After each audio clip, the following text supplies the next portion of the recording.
بسم اللہ الرحمن الرحیم۔ ناظرین، آج میں کچھ ایسی باتیں پیش کرنے جا رہا ہوں جسے سن کر آپ کی روح کانپ اٹھے گی اور دل دھڑکنے لگے گا، اور اس بات کا احساس ہوگا کہ ہم کس قدر غفلت کی زندگی گزار رہے ہیں۔ ایک ایسی رات جس کی حقیقت جان کر آپ حیران رہ جائیں گے، ایک ایسی رات جسے چھوڑ دینا بدقسمتی ہوگی، ایک ایسی رات جس کی برکت خود اللہ کے نبی کریم صلی اللہ علیہ وآلہ وسلم نے بیان فرمائی ہے۔ یہ کوئی عام رات نہیں، یہ فیصلوں کی رات ہے، یہ تقدیر کے لکھے جانے کی رات ہے، یہ وہ رات ہے جس میں اللہ تعالیٰ اپنے بندوں پر رحمت کی بارش برساتا ہے۔ جی ہاں، وہ کون سی رات ہے؟ وہ ہے شب برات۔ شب کا مطلب ہے رات اور برات کا مطلب ہے نجات، یعنی یہ وہ مبارک رات ہے جس میں اللہ تعالیٰ گناہ گاروں کو جہنم سے نجات عطا فرماتا ہے، توبہ کرنے والوں کو معاف کر دیتا ہے اور بے حساب لوگوں کی قسمت کے فیصلے لکھے جاتے ہیں۔ کیا آپ جانتے ہیں کہ شب بارات کی رات میاں بیوی کا ایک ساتھ سونا کیوں ضروری سمجھا جاتا ہے؟ کیا یہ کوئی شرعی حکم ہے یا محض ایک روایت؟ اور اگر اس رات کوئی میاں بیوی ایک ساتھ نہ سوئے تو کیا کوئی نقصان ہو سکتا ہے؟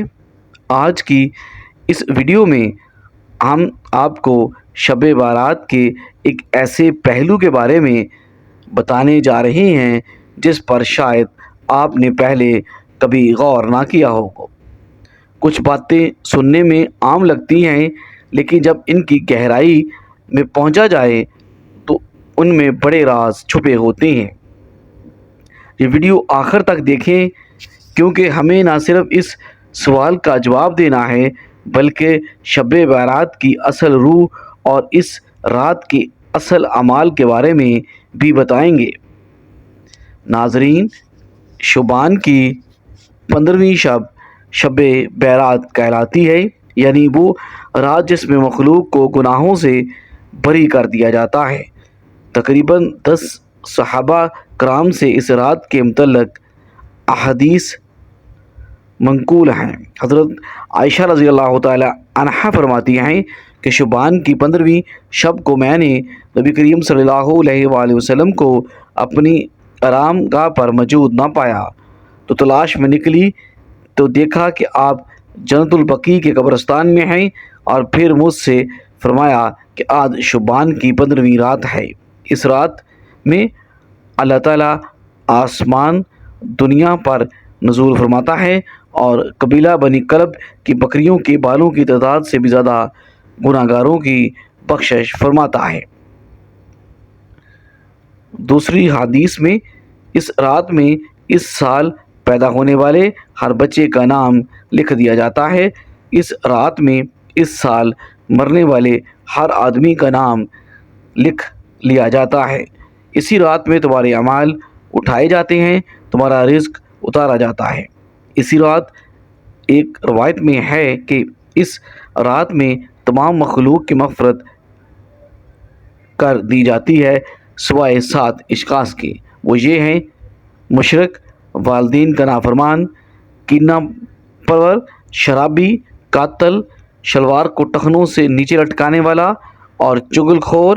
ان 7 افراد کی اس عظیم رات میں بھی مغفرت نہیں ہوتی جب تک کہ وہ یہ اپنے جرائم سے توبہ نہ کر لیں۔ حضرت علی رضی اللہ تعالی عنہ سے ایک روایت میں منقول ہے کہ اس رات میں عبادت کیا کرو اور دن میں روزہ رکھو۔ اس رات سورج غروب ہوتے ہی اللہ تعالیٰ اپنے بندوں کی طرف متوجہ ہوتے ہیں اور اعلان ہوتا ہے: کون ہے جو گناہوں کی بخشش کروائے؟ کون ہے جو رزق میں وسعت طلب کرے؟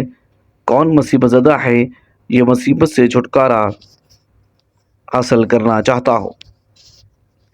ان احادیث کریمہ اور صحابہ کرام اور بزرگان دین کے عمل سے ثابت ہوتا ہے کہ اس رات میں 3 کام کرنے کے ہیں۔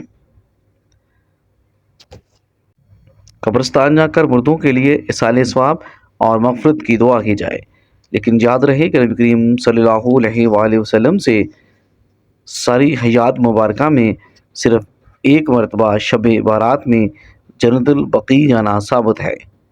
اس لیے اگر کوئی شخص زندگی میں ایک مرتبہ بھی اتباع سنت کی نیت سے چلا جائے تو اجر و ثواب کا باعث ہے، لیکن پھول، پتیاں، چادر، چڑھاوے، چراغاں کا اہتمام اور ہر سال جانے کو لازم سمجھنا، اس کو شب برات کے ارکان میں داخل کرنا، یہ ٹھیک نہیں ہے۔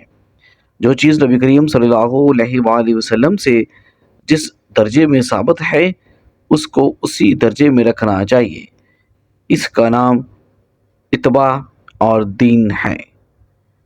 اس رات میں نوافل، تلاوت، ذکر و اذکار کا اہتمام کرنا، اس بارے میں یہ واضح ہے کہ نفل ایک ایسی عبادت ہے جس میں تنہائی مطلوب ہے، یہ خلوت کی عبادت ہے، اس کے ذریعے انسان اللہ کا قرب حاصل کرتا ہے، لہذا نوافل وغیرہ تنہائی میں اپنے گھر میں ادا کر کے اس موقع کو غنیمت جانیں۔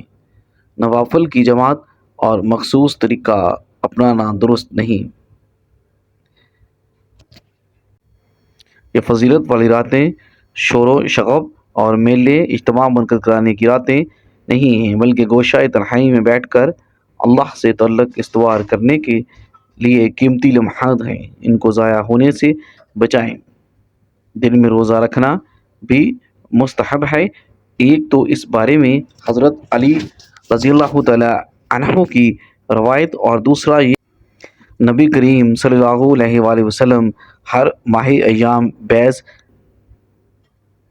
کے روزوں کا اہتمام فرماتے، یعنی 13، 14، 15 تھی، لہٰذا اس نیت سے روزہ رکھا جائے تو معجب و اثر و ثواب ہوگا۔ باقی اس رات میں پٹاخے بجانا، آتش بازی کرنا، حلوے کی رسم کا اہتمام کرنا، یہ سب خرافات اور اسراف میں شامل ہے۔ شیطان ان فضولیات میں انسان کو مشغول کر کے اللہ کی مغفرت اور عبادت سے محروم کر دینا چاہتا ہے، اور یہی شیطان کا اصل مقصد ہے۔ بہرحال اس رات کی فضیلت بے اصل نہیں ہے، اور سلف سالفین نے اس رات کی فضیلت سے فائدہ اٹھایا ہے، لیکن جہاں تک میاں بیوی کے ایک ساتھ سونے کا تعلق ہے، اس بارے میں کوئی مستند حدیث یا فقہی حکم موجود نہیں ہے جو اس عمل کو خاص طور پر لازمی قرار دیتا ہو، تاہم اس موضوع کو مختلف زاویوں سے دیکھا جا سکتا ہے جن میں شرعی، روحانی اور ازدواجی تعلقات شامل ہیں۔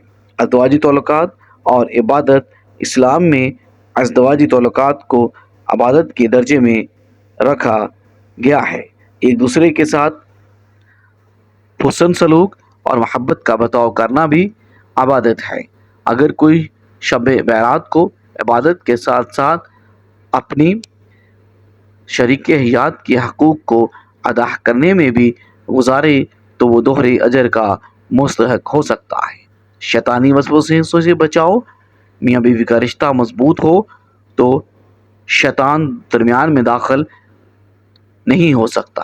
ایک ساتھ سونا میاں بیوی کے درمیان محبت کو بڑھاتا ہے اور دلوں میں الفت پیدا کرتا ہے۔ اگر کوئی اس رات محض عبادت میں مشغول ہو کر شریک حیات کو نظر انداز کر دے تو اس سے ازدواجی زندگی میں دوریاں پیدا ہو سکتی ہیں۔ مغفرت اور درگزر: شب برات مغفرت کی رات ہے، اس لیے اگر میاں بیوی کے درمیان کوئی رنجش ہے تو یہ بہترین موقع ہے کہ وہ ایک دوسرے کو معاف کر دیں۔ حدیث نبوی صلی اللہ علیہ وآلہ وسلم کے مطابق اللہ تعالیٰ ان لوگوں کے مغفرت نہیں فرماتا جو آپس میں قطع تعلق رکھتے ہیں، لہٰذا میاں بیوی کو چاہیے کہ وہ صلح اور محبت کے ساتھ شب برات گزاریں۔ ازدواجی تعلق اور نسل انسان کی بقا: ازدواجی تعلق اور انسان کی فطری ضرورت ہے، اور اس کا درست طریقہ نکاح کے ذریعے تعلق قائم کرنا ہے۔ شب برات کو اگر کوئی میاں بیوی ایک ساتھ گزارتے ہیں تو یہ بھی نیک نیتی کے ساتھ ایک باعث برکت عمل ہو سکتا ہے۔ کیا شب برات میں میاں بیوی کا ہم بستری کرنا ضروری ہے؟ یہ خیال بعض معاشروں میں پایا جاتا ہے کہ شب برات میں ہم بستری کرنا لازمی یا باعث ثواب ہے، لیکن اسلام میں اس کا کوئی واضح ثبوت نہیں ملتا۔ عبادت، استغفار اور نوافل نمازوں کی زیادہ فضیلت بیان کی گئی ہے۔ البتہ اگر کوئی میاں بیوی اس رات کو ایک ساتھ گزار کر محبت، الفت اور تعلق کو مضبوط کرنا چاہیں تو یہ جائز ہے، مگر اسے شرعی یا لازمی عمل سمجھنا درست نہیں۔ شب برات میں عبادت، توبہ، استغفار اور حقوق عباد کی ادائیگی پر زور دیا گیا ہے۔ میاں بیوی کا ایک ساتھ سونا اور ایک دوسرے کے ساتھ محبت اور الفت کا برتاؤ کرنا ایک مستحسن عمل ہو سکتا ہے، لیکن اسے شرعی فریضہ یا ضروری قرار دینا درست نہیں۔ اصل مقصد اللہ کی رضا حاصل کرنا اور اپنے اعمال کو بہتر بنانا ہے۔ ناظرین، کامنٹ باکس میں اللہ کے 99 ناموں میں سے ایک نام ضرور ٹائپ کریں۔